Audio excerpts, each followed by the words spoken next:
شروع کرتی ہوں اللہ تعالیٰ کے نام سے جو بڑا مہربان اور نہایت رحم کرنے والا ہے۔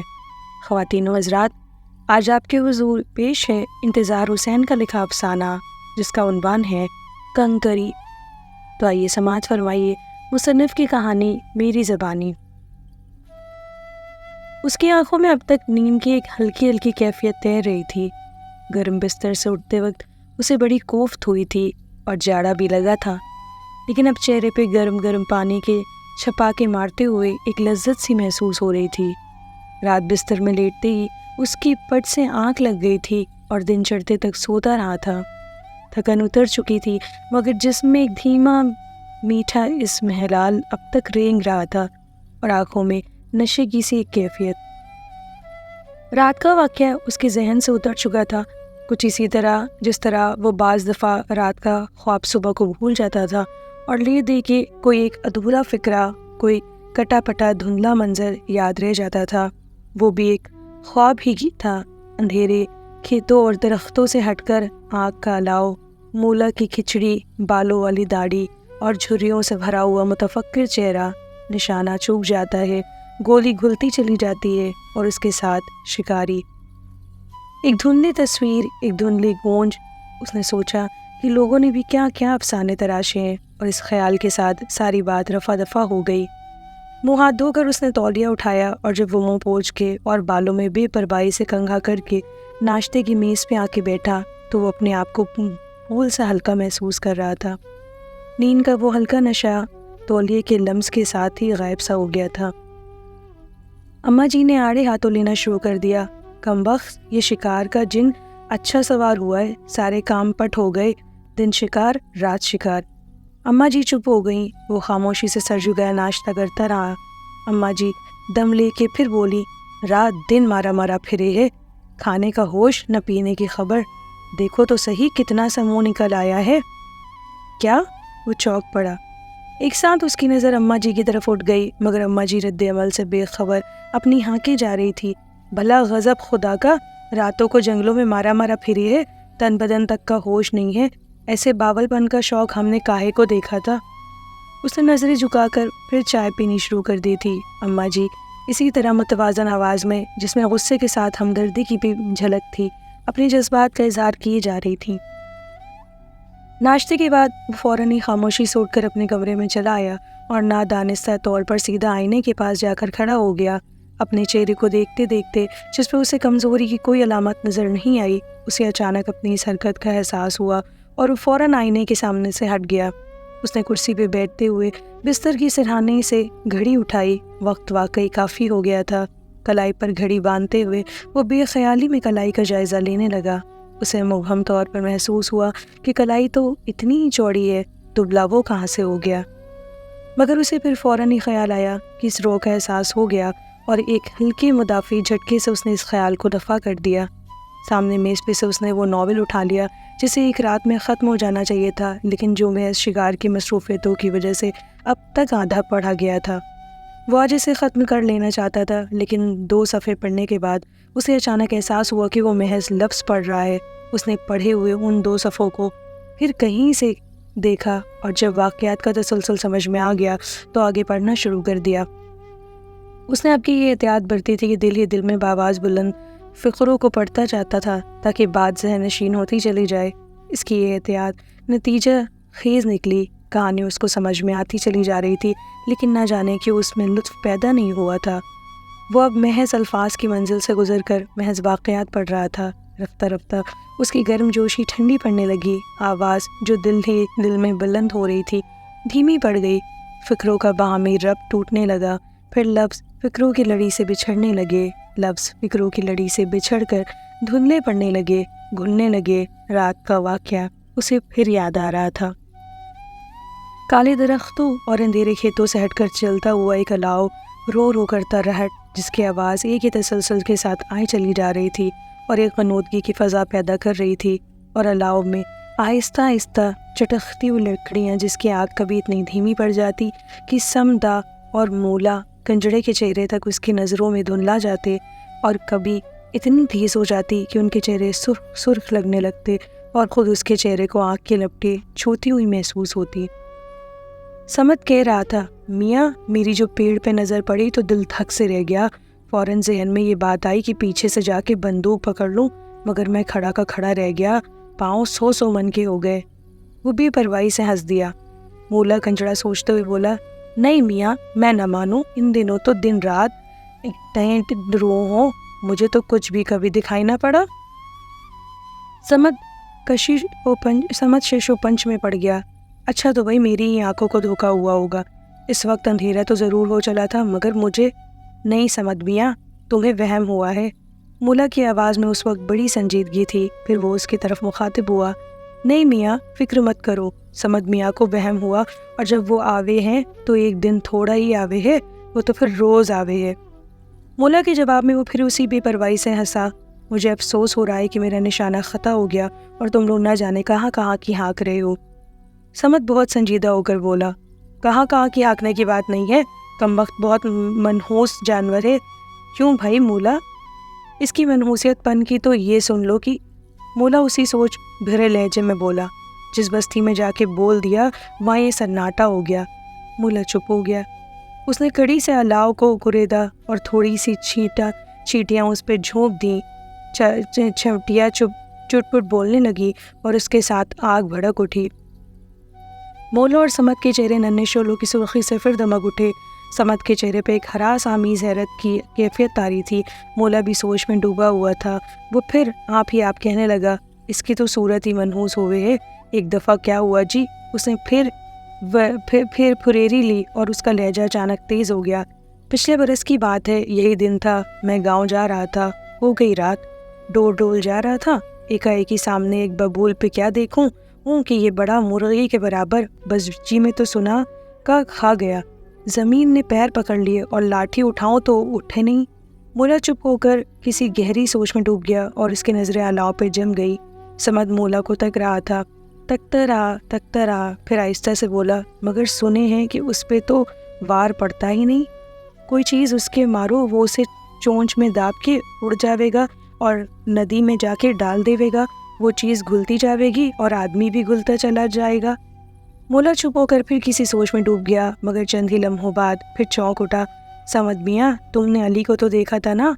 ایک کھپچی جیسا سوکھا سا شخص اس کی نظروں کے سامنے آ گیا، مگر وہ چپ بیٹھا رہا۔ سمت آہستہ سے ڈری سی آواز میں بولا، ہاں کیوں نہ دیکھتا، مگر میاں تم نے اسے اس سے پہلے نہیں دیکھا، تمہیں تو ان دنوں ہوش بھی نہیں تھا، بڑا تگڑا تھا، لمبا تڑنگا، یہ چوڑی چھاتی۔ مولا کا لہجہ دھیما پڑ گیا، اجی ہوا کیا کہ روز رات کو کوئی بچہ روتا تو رونے کی نقلیں کرنے لگتا، کوئی ہنستا تو ہنسنے کی نقلیں کرتا۔ کئی دن ہو گئے تو علی نے کیا کیا کہ آنگن میں ایک کنکری پڑی تھی، اٹھا کے کوٹھے پہ ماری اور حشت کر دیا، بس جی وہ اڑ گیا اور پھر نہیں آیا۔ پھر نہیں آیا؟ سمت نے اسے تکتے ہوئے پوچھا۔ ہاں پھر نہیں آیا۔ مولا کی آواز اور دھیمی ہو گئی، اتنی دھیمی جسے وہ کان میں باتیں کر رہا ہو۔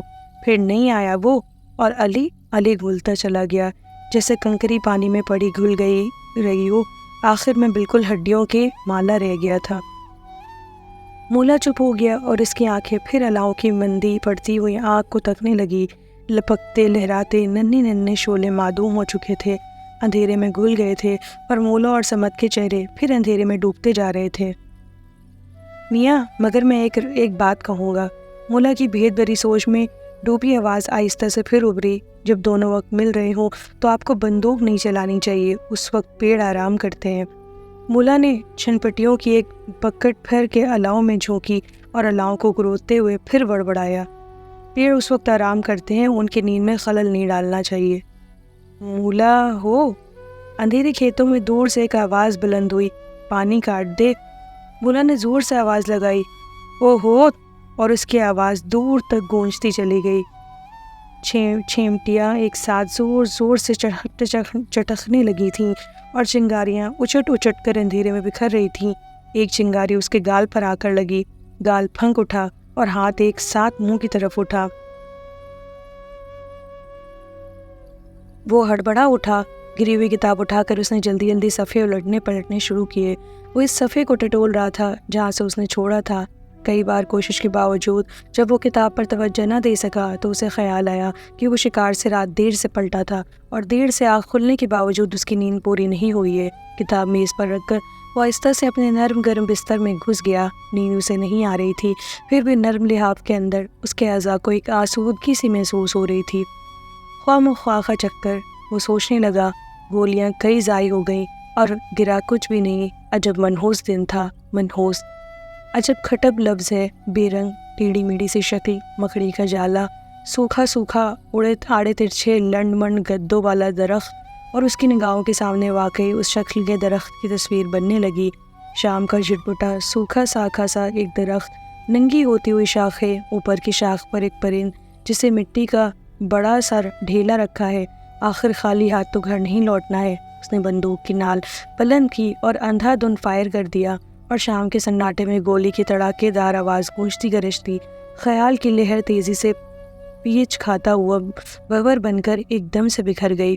اسے خفگان سا ہونے لگا، بستر سے نکل کر وہ کھڑا ہو گیا۔ بڑی بے دلی سے اس نے سگریٹ سلگائی، دیا سلائی کی تیلی کا ننھا سا شعلہ دم بھر کر لہرایا اور ہوا میں گھل گیا۔ اس نے تیلی زمین پہ پھینک دی اور انگلیوں میں سگریٹ داب اس انداز سے کرسی پہ دراز ہوا کہ اس کی آنکھیں کڑیوں کی طرح بلند ہو گئیں۔ اس نے مسلسل کئی لمبے لمبے کش لیے اور اس کی آنکھوں کے سامنے ایک ننھا سا سرمئی بادل تیرنے لگا۔ یہ بادل آہستہ آہستہ پھیلتا گیا، گھلتا گیا، معدوم ہوتا گیا، اور وہ سفید لمبا سگریٹ گھلتا چلا جا رہا تھا، سلگ رہا تھا، گھل رہا تھا۔ ایک باریک سرمئی لکیر ادھ جلے سگریٹ سے بلند ہو کر فضا میں حل ہو رہی تھی۔ اسے پھر ایک بےکلی سی محسوس ہونے لگی۔ سگریٹ بجھا دیا، خیال آیا کہ بندوق لے کر شکار کو نکل چلیے، شکل ہاتھ آئے گا، طبیعت اور سی ہوگی۔ اس نے جلدی جلدی کپڑے بدلے، آئینے کے سامنے کھڑے ہو کر بالوں کو سنوارا۔ اسے یوں لگا کہ آئینے کی سیال روشنی میں اس کا چہرہ بہہ نکلا ہے، گھلا جا رہا ہے، گویا وہ ایک کنکری۔ وہ جلدی سے آئینے کے سامنے سے ہٹ گیا اور گلے میں خاکی تھیلاوا، کاندھے پہ بندوق رکھ اس نے تیزی سے چلا کی۔ جس وقت وہ بالکل باہر کے دروازے سے نکلنے کو تھا کہ اماں جی چوکیوں اور چلائی، ارے لڑکے تو پاگل ہو گیا ہے، اتنی رات گئے آیا تو اور اب پھر؟ اور اس نے بات کاٹتے ہوئے جلدی سے جواب دیا، اماں جی ابھی آیا، ذرا 2 کبوتر گرا لاؤں، اور فوراً ہی باہر نکل گیا۔ لہریں لیتی دھوپ میں غرق مولی شلجم کے ہرے بھرے کھیت، سفیدی مائل سبز پتے اور ان میں سے جھانکتے ہوئے سفید گوبھی کے پھول، بھدے ہرے رنگ کے چھوٹے چھوٹے پتوں سے ڈھکے ہوئے آلو کے کھیت، وہ کھیتوں کے بیچ بیٹا پہ گزرتا چلا گیا۔ ایک ایک ادھڑے ہوئے کھیت کو دیکھ کر وہ ٹھٹک گیا۔ کبوتروں کی ایک ٹکڑی کھیت میں اتری ہوئی تھی اور بڑے نفاق سے کھیت کی پولی زمین میں نہ جانے کیا چگ رہی تھی۔ اس نے بندوق درست کی اور نال زمین کی طرف جھکا کر نشانہ باندھا، لیکن وہ نشانہ باندھتا ہی رہ گیا اور کبوتروں کی ٹکڑی بھرا کھا کے اڑ گئی۔ بازوؤں کی ایک ساتھ بلند ہونے والی پھڑپڑاہٹ اس کے ذہن میں گونجتی چلی گئی، جیسے کسی نے اچانک بہت سی کنکریاں چھات سے پھٹک کے پھینک دی ہوں۔ سرمئی کنکریاں فضا میں تیرتی ہوئی دور ہوتی ہوئی ٹکڑی، سرمئی کنکریوں کا بہتا ہوا گھلتا ہوا دل۔ وہ آگے بڑھ گیا۔ چلتے چلتے اس کے کان کھڑے ہوئے کوہو کی مدھم آواز، جیسے پانی کے کٹورے میں کوئی آہستہ آہستہ گوخرو گرا رہا ہو۔ اس کی نگاہوں نے آس پاس کے درختوں کا، ان کی ڈھکی چھپی اور کھلی ڈلی شاخوں کا جائزہ لے ڈالا۔ پاس کے ایک درخت پہ ایک کوا بیٹھا تھا جو اس کی نگاہ اور اوپر اٹھتے ہی کائیں کائیں کرتا اڑ گیا۔ ٹیلی گراف کے دودھیا تار پہ نہ جانے کب سے ایک دھوبن چڑیا بیٹھی تھی، جس نے اچانک چونک کر اپنی دم کو 1-2 مرتبہ حرکت دی اور پھر سے اڑ گئی۔ اجلی چمکتی دھوپ میں اسے دور تک ایک چونا جیسی چیز تیرتی نظر آ رہی تھی۔ چونے کی ڈلی آہستہ آہستہ مدھم پڑتی گئی، فضا میں حل ہوتی گئی۔ اس کی نگاہ اوپر سے اچٹ کر جب سامنے والے اونچے شیشم پر پڑی تو اوپری پھینگ پر ایک فاختہ بیٹھی نظر آئی، چپ چاپ، بے حس و حرکت، مگر پانی کے کٹورے میں آہستہ آہستہ گوخرو لڑکنے کی صدا بدستور آ رہی تھی۔ اس نے بندوق کی کالی نال کو فضا میں بلند کیا اور شست باندھی۔ ایک آنکھ بند کر کے دوسری آنکھ سے جب اس نے کالی نال کی سیدھ میں فاختہ کو دیکھا تو اسے فاختہ کی جگہ ایک فاختہی رنگ کی بے شکل گول مول سی شے نظر آئی۔ پانی کی کٹوری کی تہ میں بیٹھا ہوا ایک گوخرو، ایک کنکری۔ وہ کئی لمحے شست باندھے رہا۔ بندوق کے گھوڑے پہ اس کی گرفت سخت ہوئی، مگر پھر ڈھیلی پڑ گئی اور نال نیچے جھک گئی۔ شیشم کے پیڑ سے آگے نکل جانے پر بھی اسے دیر تک پانی کے کٹورے میں گوگھروں کے ڈلنے کی آواز آتی رہی۔ کئی مرتبہ اس نے اپنی بندوق کی نال کو فضا میں بلند کیا اور کئی مرتبہ ٹہنیوں پر بیٹھے ہوئے اور ہوا میں اڑتے ہوئے پرندوں پہ شست باندھی، لیکن ہر مرتبہ نشانہ بن جانے کے باوجود اس کا ہاتھ ڈھیلا پڑ گیا اور نال نیچے جھک گئی۔ اس کی طبیعت گرنے سے لگی تھی اور ایک انجانی انبوجھی اداسی اس کے دل و دماغ میں تیرتی چلی جا رہی تھی۔ کاندھے پہ رکھی ہوئی کالی بندوق اور گلے میں پڑا ہوا خاکی تھیلا اسے اپنے اوپر ایک بوجھ سا لگنے لگا۔ اسے ہر چیز سے اکتاہٹ ہو رہی تھی، بندوق سے، شکار کے تھیلے سے، بندوق کو نشانے کے لیے بلند کرنے سے، اور خود شکار کے جانوروں سے۔ ایک بھورا تیتر اس کے بالکل قریب سے بھورے بھورے ڈھیلوں کے درمیان سے اٹھا اور اس کے سر سے گزرتا چلا گیا۔ اس نے بڑی سرد مہری سے تیتر کو اس بھوری مٹی کے ڈھیلوں کو ہوا میں حرکت کرتے دیکھا اور اپنے آپ پہ کوئی رد عمل محسوس کیے بغیر اسی انداز سے آہستہ آہستہ چلتا رہا۔ دن ڈھل چلا تھا۔ وہ ہرے بھرے لہلاتے کھیت جو کچھ دیر پہلے جاڑے کی سیال چمکتی دھوپ میں لہریں سی لے رہے تھے، اب آہستہ آہستہ آس پاس پھیلتی چھاؤں میں چھپتے جا رہے تھے۔ قریب ہی گھاس کے ایک تختے پہ اب تک دھوپ چمک رہی تھی، اگرچہ اس کی چمک دمک مان پڑ چکی تھی۔ بے ارادہ، بے نیت وہ اس گھاس کے تختے کی طرف ہو لیا، بندوق ایک طرف ڈال، تھیلے کو سرہانے رکھ وہ آہستہ سے لیٹ گیا۔ اس کی نگاہیں آسمان کی طرف اٹھ گئی تھی۔ وسیع و عریض آسمان اس پہ جھکا آ رہا تھا، وسیع و عریض آسمان بے قرار فضا میں بلند ہوتے ہوئے، اونچی چوٹیوں والے درخت مغرب کی سمت میں بھڑکتا ہوا اور چکا چوند پیدا کرتا ہوا، روشنی کا ایک حلقہ اور وہ گھاس کے تختے پہ پڑا ہوا ایک دبلا پتلا جسم، ایک مٹی کا ڈھیلا امنڈتے ہوئے سمندر میں، ایک بہتا پتا، ایک گھلتی کنکری۔ اس نے سہم کر آنکھیں بند کر لی۔ فطرت کے دشمن فوجیں اس پر بھی پسپا نہ ہوئی۔ اب سماعت کے رستے یورش ہو رہی تھی، طوطے اور ڈومنیاں اور گرسلے اور نہ جانے کون کون سے پرندے اتنا شور مچا رہے تھے گویا وہ آپس میں گد گئے ہیں اور گھمسان کی لڑائی ہو رہی ہے۔ ان چمکتی ہوئی مہین آوازوں میں کووں کے پھٹے باسکی سی آوازیں بھی خلط ملط ہو رہی تھیں، نرم اور مہین اور غرخت اور بلند آوازوں کا ایک بھور، آوازوں کی چڑھتی چمکتی ندی، اور وہ ایک نحیف تھکی ہوئی آواز، چڑھتی ندی کے ریلے میں بہتا پتا، ایک گھلتی کی کنکری۔ ندی چڑھتی گئی اور پورے زور پہ آ کر پھر ڈھلنے لگی، شور دھیما پڑ گیا اور ایک گرسل کی نرم اور روح خوشگوار آواز الگ سنائی دینے لگی تھی۔ اس مانند ہوتے ہوئے شور سے الگ بہت بلندی سے کائیں کائیں کا ایک دھیما شور آتا سنائی دیا، تھکی ہوئی کراتی آوازوں کی ایک ٹمٹماتی لکیر۔ قازیں، اس نے جلدی سے آنکھیں کھول دی، واقعی قازیں ہی تھی، بہت بلندی پر آسمان کے قریب قازیں ایک قطار میں اڑتی جا رہی تھیں۔ اسے کچھ یوں لگ رہا تھا کہ یہ واقعی قازیں نہیں ہیں بلکہ کسی نے پنسل سے آڑی ترچھی لکیریں کھینچ کر قازوں کی شکلیں بنا دی ہیں، اور قازوں کی شکل کے یہ ہلکے سرمئی نقشوں کی یہ دھندلی لکیر آسمان کے بھدے آسمانی رنگ میں گھل جائے گی، معدوم ہو جائے گی۔ سرمئی نقشوں کی ہلکی لکیر، سرمئی کنکریوں کی دھندلی دھاری۔ اس نے جھرجھری سی لی اور ایک ساتھ اٹھ کر بیٹھ گیا۔ کئی منٹ تک وہ چپ چاپ بیٹھا رہا اور اس ہلکی سرمئی دھاری کو بھدے آسمانی رنگ میں گھلتے ملتے دیکھتا رہا۔ پھر اسے خفقان سا ہوا اور وہ تھیلا گلے میں ڈال، بندوق کاندھے پر رکھ اٹھ کھڑا ہوا۔ چلتے ہوئے راہٹ کے قریب پہنچ کر وہ بے دھیانی میں پانی کی کنڈی کے قریب کھڑا ہو گیا۔ جلتے ہوئے پانی میں اسے اپنا چہرہ یوں دکھائی دیا کہ وہ گھل رہا ہے، لمبا ہوتا جا رہا ہے، جیسے علی۔ اسے ایک ساتھ ہوش آیا اور ایک جھرجھری سی لے کر وہ آگے چل پڑا۔ ادھر ادھر پھیلے ہوئے کھیتوں کے درمیان بٹیا پہ چلتے چلتے کبھی کبھی اس کا قدم بہکتا اور نالی میں جا پڑتا جس میں پانی دھیمی سی رفتار کے ساتھ بہتا چلا جا رہا تھا۔ دھیمی سی رفتار کے ساتھ بہتا ہوا پانی، ایک منور لکیر، گرسل کے نرم رو خوشگوار آواز۔ اس نے پانی سے توجہ ہٹا کر ارد گرد کے کھیتوں پہ نظر ڈالی۔ دن چھپ چلا تھا اور اندھیرے میں گم ہوتے ہوئے ہرے پتوں پر سفید سفید دھواں سا منڈلا رہا تھا۔ بھدا نیلا آسمان، چپ چاپ اونچے پیڑ، سوتے ہوئے کھیت، سب کے سب گھلے جا رہے تھے، سفید سفید دھواں سا بنتے جا رہے تھے، اور وہ سفید سفید دھواں خود شام کی گہری ہوتی ہوئی کالونس میں گھل رہا تھا، گم ہو رہا تھا۔ اس کی نگاہ اچٹ کر سامنے والے پیپل پہ جا پڑی، وہی کل والا پیپل جو لنڈ بنڈ نہیں تھا مگر ٹیڑھے میڑھے بل کھاتے ہوئے گدوں پر پتے کچھ اس قدر مختصر تھے کہ لنڈ بنڈ سا لگتا تھا۔ اس نے نادانستہ طور پر اس کے ہر گدے کا جائزہ لیا، جائزہ لینے کے بعد پھر جائزہ لیا اور ہر شاخ کو تفصیل سے دیکھا، گویا کسی چیز کو ڈھونڈا جا رہا ہے۔ ایک شاخ پر خواہ اس کی نگاہیں ٹٹک گئیں۔ وہ ٹکٹکی باندھے دیکھتا رہا، پھر اس کی بندوق بلند ہوئی اور کالی نال کا رخ اس شاخ کی طرف ہو گیا۔ میاں جی دونوں وقت مل رہے ہیں، بندوق مت چلاؤ۔ اس نے چونک کر پیچھے دیکھا، گوبھی کے کھیت میں گیلی مٹی میں سنا ہوا کسلا اٹھائے مولا کھڑا تھا۔ بندوق کی نال جھک گئی۔ اس روز وہ کاندھے پہ بھری بندوق رکھ کے گھر لوٹا۔ صبح کو جب وہ منہ دھونے کے بعد آئینے کے سامنے کھڑا بال سنوار رہا تھا تو اچانک وہ آئینہ رہٹ کے برابر والی پانی کی کنڈی بن گیا اور اس کا چہرہ گھلتا گیا، لمبا ہوتا گیا، جیسے علی اسے ایک ساتھ ہوش آیا اور وہ آئینے کے سامنے سے ہٹ کر بالوں میں کنگھا کرنے لگا۔ مولا بتاتا ہے کہ اگلے روز بھی دن چھپے وہ پیپل کی طرف بندوق تانے کھڑا دکھائی دیا تھا، مگر پھر خود بخود بندوق کی نال نیچے جھک گئی اور وہ پھر بھری بندوق کاندھے پہ رکھ کے گھر کو واپس ہو لیا تھا۔